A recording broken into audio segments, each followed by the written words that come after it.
اعوذ باللہ من الشیطان الرجیم بسم اللہ الرحمن الرحیم السلام علیکم ورحمۃ اللہ وبرکاتہ۔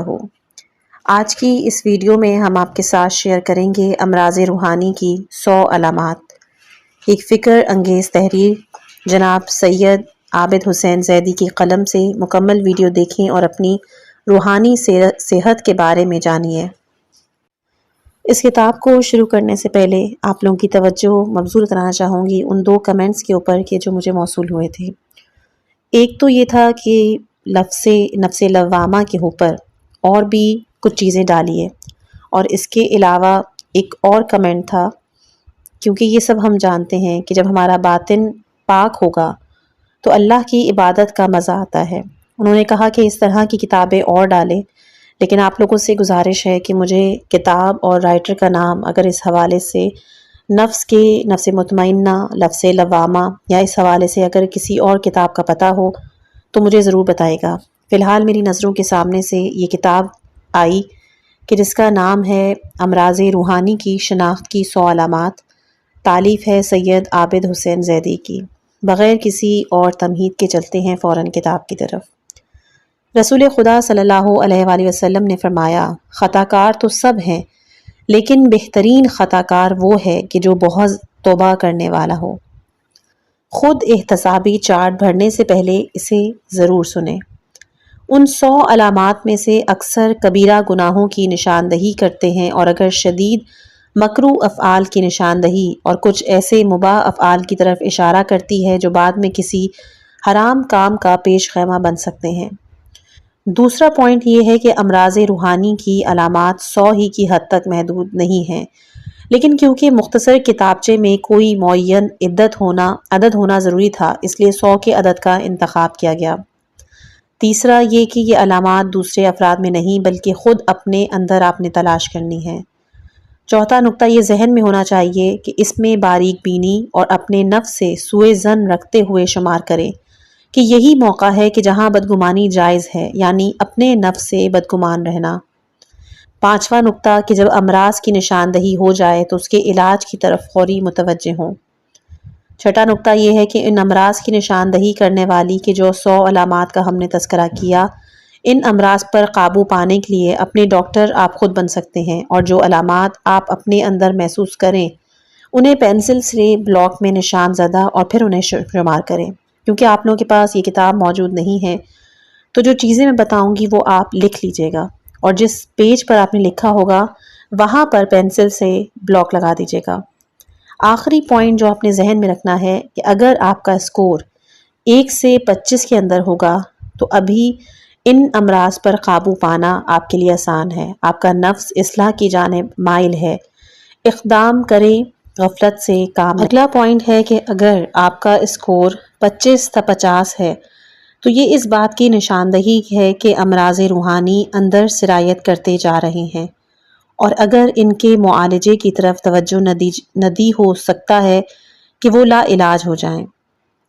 اگر خدا نخواستہ اسکور آپ کا 50 سے 75 ہے تو آخرت میں شرمساری، ذلت و رسوائی کا خطرہ خطرناک حد تک بڑھ چکا ہے، اور اگر اسکور اللہ نہ کرے 75 سے بھی زائد ہے تو ہوشیار اور خبردار ہو جانا چاہیے کہ ان امراض پر قابو پانے کے فوری اور عملی اقدامات انتہائی ذہانت و ہوشیاری اور تیز رفتاری سے پلاننگ سے نہیں کیے تو ہلاکت اخروی کا سنگین خطرہ ہے، اور برزخ و قیامت و صراط اور دوزخ کے خطرناک عذابوں کا سامنا ہے۔ حضرت علی علیہ السلام نے فرمایا، اپنے کردار کے ذریعے قیامت کے دن ہماری شفاعت سے دور نہ ہو، خدا کے نزدیک تمہاری جو منزلت ہے اسے حقیر دنیا کی محبت میں ہاتھ سے نہ جانے دو۔ خود احتسابی امراض روحانی کی شناخت کی 100 علامات پینسل سے نشان زد کیجیے۔ میں آپ لوگوں کی آسانی کے لیے ان کی اسکرین شاٹس لے رہی ہوں تاکہ آپ ان کو اگر نکلوانا چاہیں، پرنٹ آؤٹ کروانا چاہیں تو وہ بھی آپ کروا سکتے ہیں۔ پہلی علامت ہے خدا کے احکام کی خلاف ورزی دیکھنے کے باوجود طبیعت پرسکون رہتی ہے۔ دوسری علامت یہ ہے کہ کم عمر یا کم مرتبہ لوگوں کو سلام کرنے میں ہمیں ہچکچاہٹ محسوس ہوتی ہے۔ تیسری علامت یہ کہ تنہائی کی نسبت لوگوں کے درمیان دینداری زیادہ ظاہر ہوتی ہے۔ پانچویں علامت کہ موت اور آخرت سے متعلق گفتگو سننا پسند نہیں کرتے۔ چھٹی علامت دل چاہتا ہے کہ ہماری دینی ترقی کا علم سب کو ہو جائے۔ ساتویں علامت ہے دو مومنین یا مومنات میں اگر جھگڑا ہو جائے تو صلح کرانے کے بجائے یہ سوچتے ہیں کہ کون دوسروں کے جھگڑے میں پڑے۔ آٹھویں ہمیشہ نہیں تو اکثر گانا یا موسیقی سن ہی لیتے ہیں۔ نویں علامت ہے خمس کی ادائیگی کا حساب کتاب اب تک صحیح طور پر نہیں رکھا۔ دسویں علامت نماز جماعت کے لیے مسجد میں کبھی کبھار جانا ہوتا ہے اور اگر چلے بھی جائیں تو جلدی وہاں سے نکلنے کو دل چاہتا ہے۔ 11ویں علامت ہے رمضان کے آغاز پر اس کے جلد ختم ہونے کا انتظار رہتا ہے۔ 12ویں علامت دین حق کی تبلیغ ہر مومن اور مومنہ کی ذمہ داری ہونے کے باوجود کبھی کوئی عملی قدم اٹھانے کے بارے میں نہیں سوچا۔ 13ویں سال میں ایک درس اخلاق سے زیادہ شرکت نہیں ہو پاتی۔ 14واں گناہوں کو دیکھنے کے باوجود امر بالمعروف اور نہی عن المنکر سے اکثر رک جاتے ہیں۔ 15ویں کہ غیبت کرنے اور سننے میں مزہ آتا ہے۔ 16ویں اگر کوئی ہمیں ہماری غلطی پر ٹوکے تو ہمیں غصہ آتا ہے۔ 17ویں اپنے اہل و عیال اور خاندان کی دینی تعلیم و تربیت کے لیے کوئی عملی قدم نہیں اٹھایا۔ 18ویں اپنے کئی رشتہ داروں کے لیے دل میں کینہ محسوس ہوتا ہے۔ 19 ہے روزانہ ایک یا دو بار یا زائد جھوٹ منہ سے نکل ہی جاتا ہے۔ 20واں ہے روزانہ 2 یا 3 افراد یا زائد کی غیبت یا مذاق اڑا ہی لیتے ہیں۔ 21ویں ہے دینی کتابوں خصوصاً اخلاقیات کو درست کرنے والی کتابوں کے مطالعے کی نوبت کبھی کبھار ہی آتی ہے۔ اور 22ویں ہے کہ کبھی کبھار دوسروں کی چیز بغیر اس کی اجازت یا رضامندی کے استعمال کر لیتے ہیں۔ 23 ہے کہ کسی دنیاوی بات پر مومن یا مومنہ سے بات چیت بند کر دی ہے۔ اگلی علامت قدرت رکھنے کے باوجود بعض اوقات مومن کی حاجت روائی سے رہ جاتے ہیں۔ اس کی اگلی علامت ہے لوگوں کے عیب معلوم کرنے میں تجسس سے کام لیتے ہیں۔ 26 ہے لوگوں کو برے القاب یا نام بگاڑ کر پکارنے میں لطف محسوس ہوتی ہے۔ 27واں کہ ہماری کسی بات سے کسی کو کوئی تکلیف پہنچ جائے اس کی زیادہ پرواہ نہیں ہوتی۔ 28واں ہے دین کی ترویج و تبلیغ کا کام کرنے والے اداروں سے عموماً تعاون نہیں کرتے۔ 29 ہماری شان میں کسی سے کوئی قصور ہو جائے تو آسانی سے معاف نہیں کرتے۔ 30واں ہے مومن یا مومنہ کی کسی خفیہ بات یا راز کو دوسروں سے رازداری کی ضمانت لے کر بتا دیتے ہیں۔ 31 جھوٹی قسم کھانے کا کوئی موقع آ جائے تو دریغ نہیں کرتے۔ 32 رشتہ داروں اور دوستوں سے معمولی باتوں پر جھگڑا ہو جاتا ہے۔ 33 بازاروں میں غیر ضروری آمد و رفت اور گھومنے پھرنے میں بہت مزہ آتا ہے۔ 34 ہے گناہوں کے متعلق سوچنا اور لذت لینے میں مزہ آتا ہے۔ 35 یہ سوچ کر بھی اکثر گناہ کر جاتے ہیں کہ اللہ بڑا مہربان بخش دے گا۔ 36 علامت ہے کہ دعا قبول نہ ہو یا کوئی پریشانی آ جائے تو خدا سے شکایت کرتے ہیں۔ 37 ہے کہ مالدار صاحب حیثیت لوگوں سے تواضع و انکساری اور عزت سے اور غربا اور کم حیثیت لوگوں سے سختی یا عام طریقے سے ملتے ہیں۔ 38 علامت ہے اپنی ذاتی شہرت کے اسباب تلاش کرتے ہیں۔ 39 اپنے ساتھ بہتر امتیازی سلوک کی خواہش رہتی ہے۔ 40ویں علامت ہے فرائض و واجبات میں غفلت رہتی ہے لیکن مستحبات کو زور و شور سے انجام دیتے ہیں۔ 41 کے دوسرے اگر ہمیں کوئی نصیحت کرے تو زیادہ اہمیت نہیں دیتے۔ اگلی ہے اپنے سے کم مرتبہ اور کم حیثیت مومنین سے ملاقات کے لیے نہیں جاتے۔ اس کے اگلی ہے واجب و حرام کی پابندی، طبیعت پر بہت بوجھ محسوس ہوتی ہے۔ اگلی ہے گھر والوں کی نسبت باہر والوں سے زیادہ اخلاق سے ملتے ہیں۔ اس کی اگلی ہے خواہش کے مطابق کوئی تعظیم نہ کرے تو برا مانتے ہیں۔ اگلی اپنی جہالت و کم علمی پر راضی رہتے ہیں اور علم دین میں اضافے پر توجہ نہیں دیتے۔ اس کے اگلی ہے علماء سے بدگمانی رکھتے ہیں۔ اگلی علامت ہے کہ فسق و فجور اور دنیا کی محبت میں گرفتار دوستوں کی صحبت میں بہت لطف محسوس ہوتا ہے۔ اگلی اپنی غلطی کے باوجود دوسروں سے غلطی کی معافی مانگنے سے اجتناب کرتے ہیں۔ 50ویں جو علامت ہے کہ اگر کسی سے اپنے حق میں کوئی کمی ہو جائے یا اختلاف ہو جائے تو اس سے بدلہ لینے کی فکر میں رہتے ہیں۔ اس کی اگلی علامت ہے اپنے اوقات فراغت کو زیادہ تر فضولیات میں ضائع کر دیتے ہیں۔ اگلی علامت خود کو ائمہ علیہم السلام کی شفاعت کے وعدے کی وجہ سے عذاب الہی سے بے خوف سمجھتے ہیں۔ اگلی علامت ہے دنیا میں اعلیٰ سے اعلیٰ مقام کی خواہش رہتی ہے۔ اس کی اگلی علامت اپنی مخالف کی مصیبت اور پریشانی پر خوشی محسوس ہوتی ہے۔ اگلی علامت خدا کی عطا کردہ نعمتوں اور صلاحیتوں کو خدا کی راہ میں استعمال نہیں کرتے بلکہ بعض دفعہ گناہ ہی میں استعمال کر جاتے ہیں۔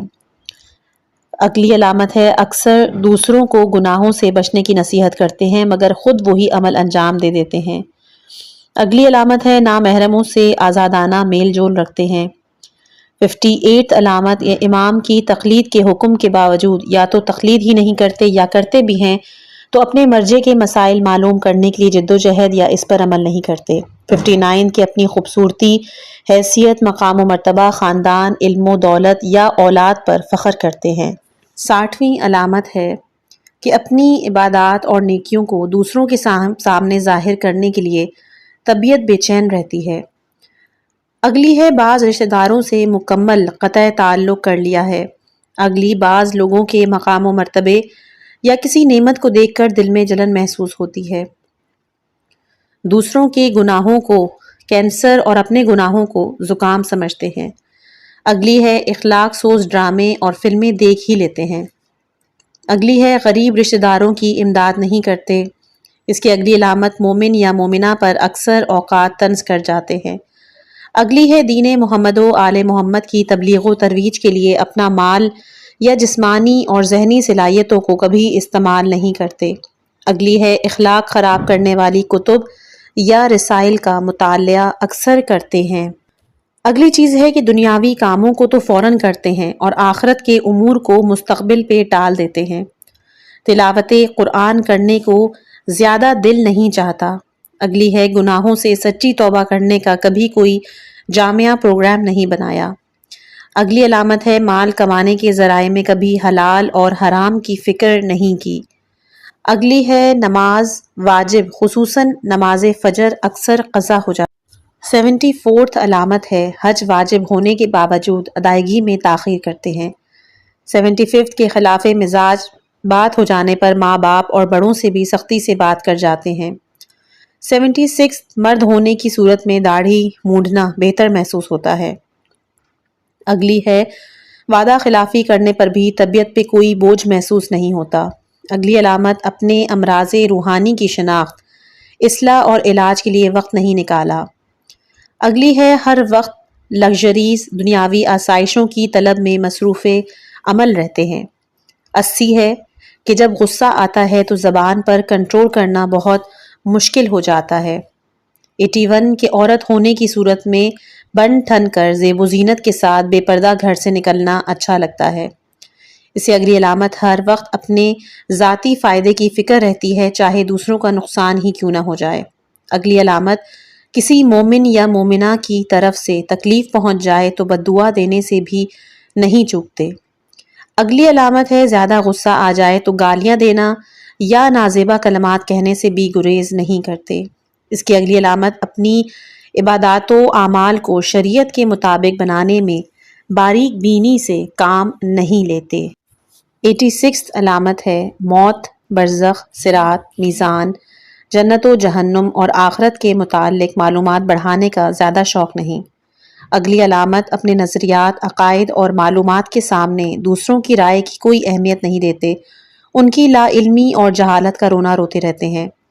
اگلی ہے عام طور پر کسی کی کوئی چیز لے کر یا قرضے لے کر ادائیگی بھول جاتے ہیں یا پھر ٹال مٹول سے کام لیتے ہیں۔ اس کی اگلی علامت ہے عام زندگی میں پیش آنے والے شرعی مسائل کے لیے اپنے مرجع کا فتویٰ معلوم کرنے کے بجائے اپنی سنی سنائی معلومات پہ زیادہ بھروسہ کرتے ہیں۔ 90 علامت ہے خود کو اور اپنے گھر والوں کو ٹی وی، ڈش، کیبل یا انٹرنیٹ کے مضر اثرات سے بچانے کے لیے کبھی سنجیدگی سے غور یا عملی اقدام نہیں کیا۔ 91 امانتاً رکھوائی ہوئی چیزوں کے استعمال میں زیادہ احتیاط سے کام نہیں لیا۔ 92 کہ خدا کی ناراضگی سے زیادہ لوگوں کی ناراضگی کی فکر رہتی ہے۔ اگلی ہے کہ جسمانی بیماریوں کے علاج پر جتنی توجہ دیتے ہیں اس کے مقابلے میں اخروی ہلاکت کے امراض کے علاج پر 1% بھی توجہ نہیں دیتے۔ اگلی علامت امام زمانہ علیہ السلام کے ظہور کی راہ ہموار کرنے یا ان کی فوج کا سپاہی بننے کے لیے زبانی جمع خرچ کے علاوہ اور کوئی کام نہیں کیا۔ 95 ہے اپنے پچھلے گناہ اور غفلت کو دیکھتے ہوئے ان امراض روحانی سے مایوسی ہو گئی ہے۔ 96 علامت ہے مختلف دنیاوی یا دینی کاموں کی انجام دہی کے وقت یہ زیادہ دماغ میں رہتا ہے کہ لوگ اس کے بارے میں کیا سوچیں گے۔ 97 سب کے سامنے کسی مومن یا مومنہ کو اس کی غلطی پر ٹوک دیتے ہیں۔ 98 مومنین و مومنات سے عام طور پر بدگمان رہتے ہیں۔ 99 اپنی ذات کی اصلاح سے زیادہ دوسروں کی اصلاح کی فکر میں رہتے ہیں۔ اور آخری 100 جو ہے وہ ایسی تقریبات میں شرکت ہو ہی جاتی ہے کہ جہاں اسلامی اقدار کا لحاظ نہ رکھا گیا ہو۔ رسول خدا صلی اللہ علیہ وآلہ وسلم نے فرمایا جو شخص اپنے گناہوں کو مٹانے کی طاقت نہ رکھتا ہو اسے چاہیے کہ وہ بہت زیادہ محمد و آل محمد پر درود پڑھا کرے تاکہ اس کے گناہ ختم ہو جائیں۔ تو چلیے ہم بھی یہاں پر ایک دفعہ درود پڑھتے ہیں۔ اللہم صلی علی محمد وآل محمد وعجل فرجہم اجمعین۔ ان امراض پر قابو پانے کے لیے مندرجہ ذیل 14 نکاتی نسخوں پر عمل کرنے سے نہ صرف ان امراض پہ قابو پایا جا سکتا ہے بلکہ ان کی جڑ سے بھی اکھاڑ کر پھینکا جا سکتا ہے۔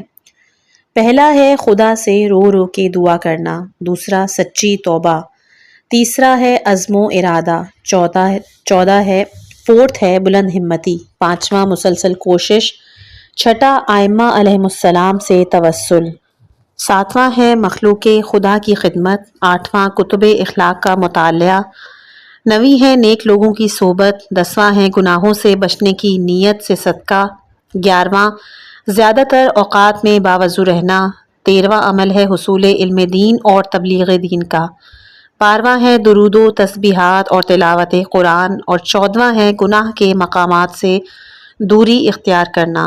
قرآن میں خدا ارشاد فرماتا ہے اور اللہ کا تم پر فضل و کرم نہ ہوتا تو تم میں سے کوئی کبھی بھی پاک و صاف نہ ہوتا، لیکن اللہ تعالیٰ جس کو چاہتا ہے پاک و صاف کر دیتا ہے۔ اس سے معلوم ہوا کہ اصلاح نفس کی فکر اور کوشش کے ساتھ اگر مومن پر پروردگار عالم سے اس کے فضل و کرم اور رحمت کی بھی درخواست کرتا رہے تو پروردگار عالم اپنی رحمت سے ہماری اصلاح اور تزکیے کا ارادہ فرما لے۔ جب وہ مالک کون و مکان ارادہ فرما لے تو اس کے ارادے کو کون توڑ سکتا ہے؟ مولانا روم فرماتے ہیں اے خدا اگر ہمارے قدموں پر ہزاروں نفسانی مکر و فریب لیکن آپ کی عنایت اور مدد کے ہوتے ہوئے ہمیں کچھ بھی غم اور اندیشہ نہیں۔